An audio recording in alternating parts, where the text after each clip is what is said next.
Hello students, how are you? Welcome back to history with Rohini. मैं रोहिणी दुबे, आपकी history teacher.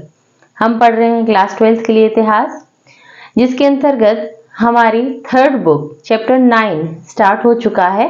आज उसका तीसरा लेक्चर है। हम लोगों ने 2 बुक्स जो कि हमारे सिलेबस में दी हुई हैं उन्हें कंप्लीट कर लिया है और अब हमारा जो लास्ट पार्ट है सिलेबस के अंतर्गत वो चल रहा है।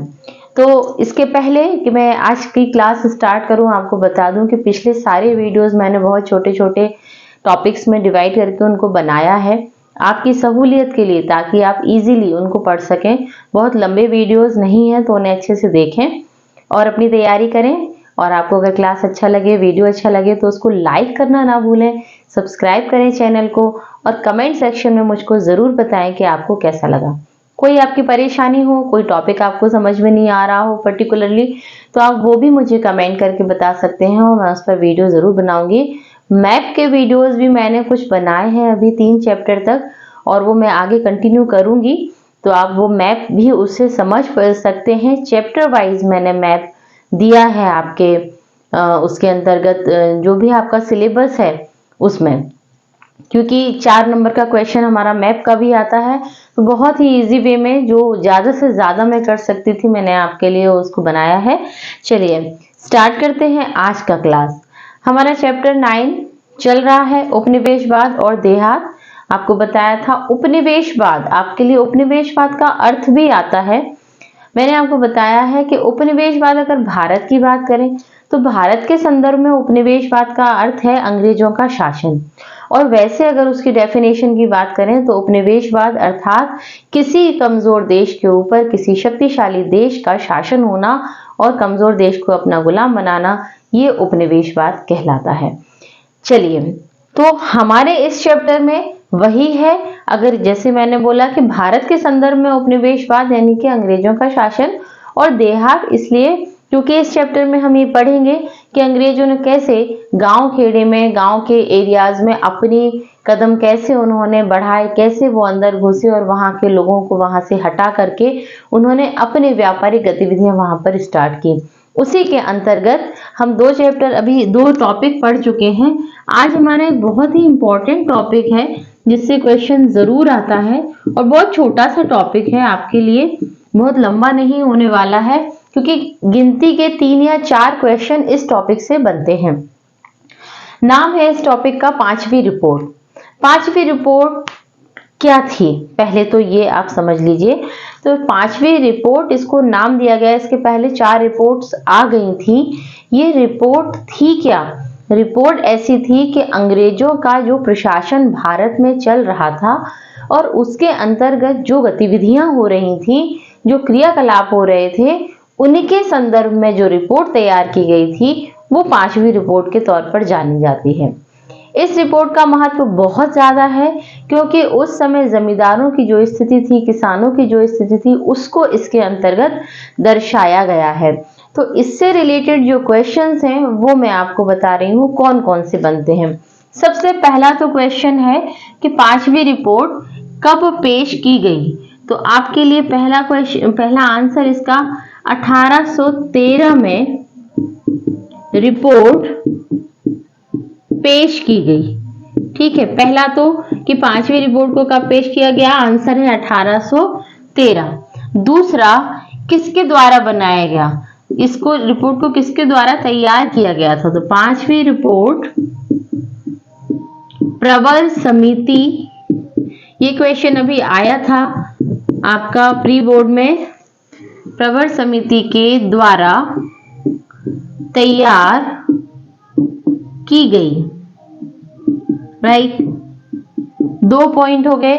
तीसरा पॉइंट आपका इससे रिलेटेड जो आता है वो क्या रहेगा? इस रिपोर्ट में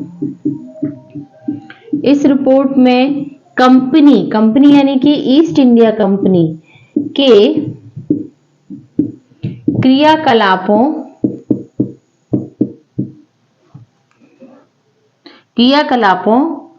एवं प्रशासनिक गतिविधियों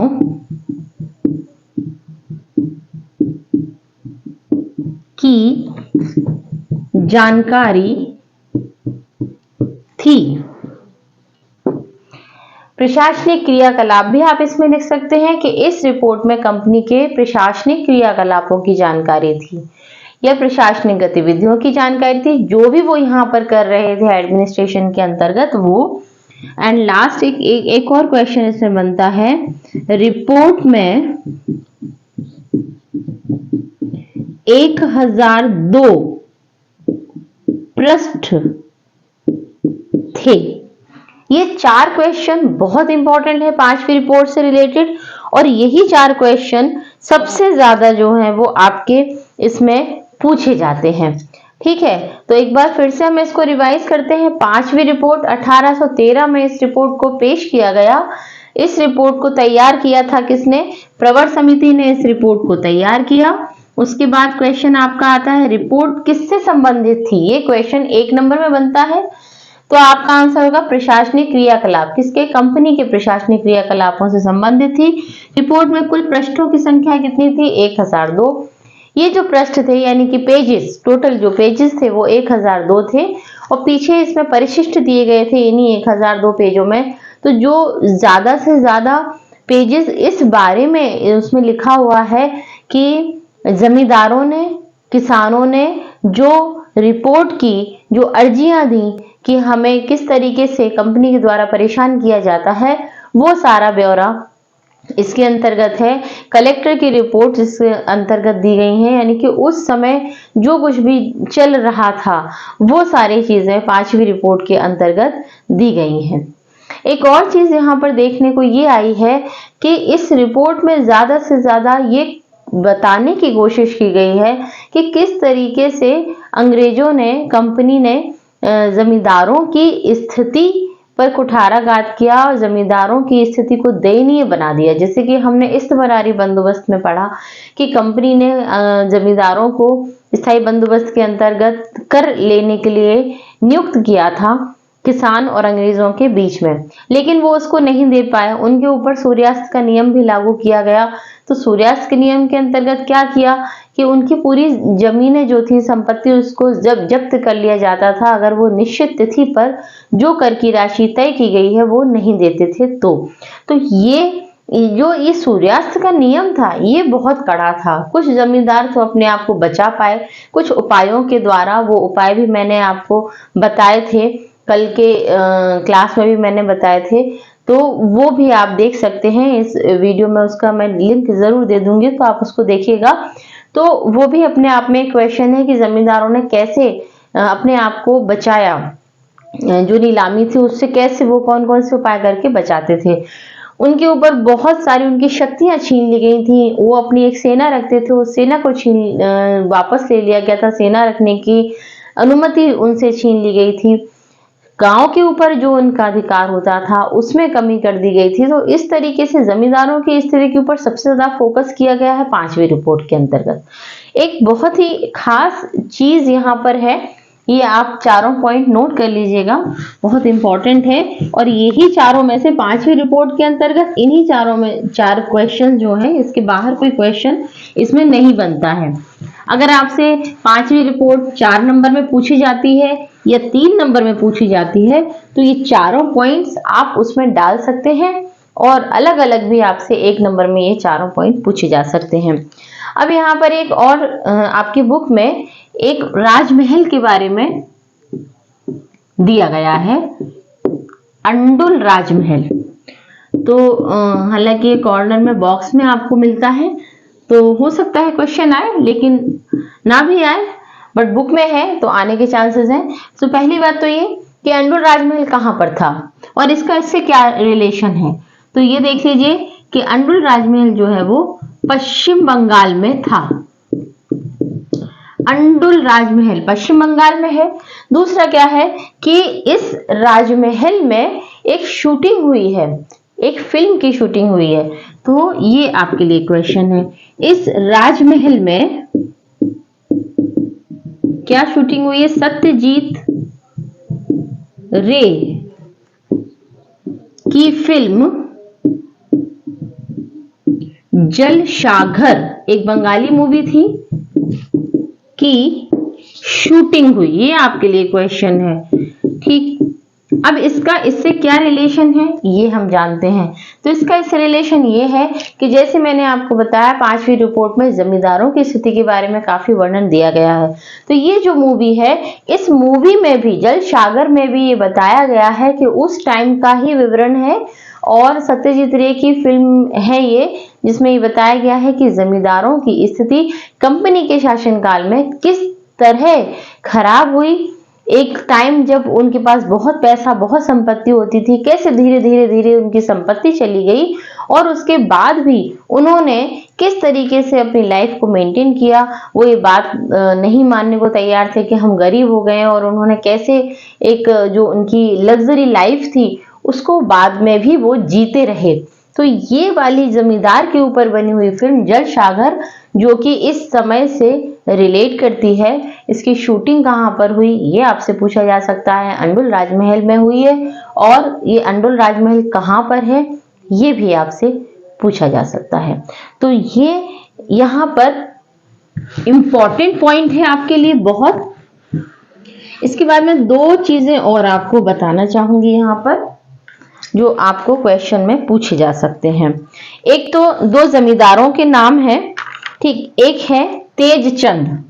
एक क्वेश्चन आता है कि जब बंगाल में स्थायी बंदोबस्त प्रारंभ हुआ 1793 में, जब स्थायी बंदोबस्त लागू हुआ बंगाल में, तो उस समय बंगाल वर्धमान के राजा कौन थे? क्योंकि सबसे ज्यादा फोकस वर्धमान के ऊपर काफी कुछ ये इसमें लिखा है हमारी बुक में। तो इसको हम लिख सकते हैं कि जब बंगाल में इस्तमरारी बंदोबस्त लागू हुआ, तब बंगाल के राजा कौन थे? तेजचंद थे। एक तो ये हो गया नाम तेजचंद, और इसके बाद अगला पॉइंट है, इनके बाद पहले ये थे, और जिस समय इस्तमरारी बंदोबस्त लागू हुआ तब तेजचंद थे। इनके बाद मेहताब चंद वर्धमान के राजा बने।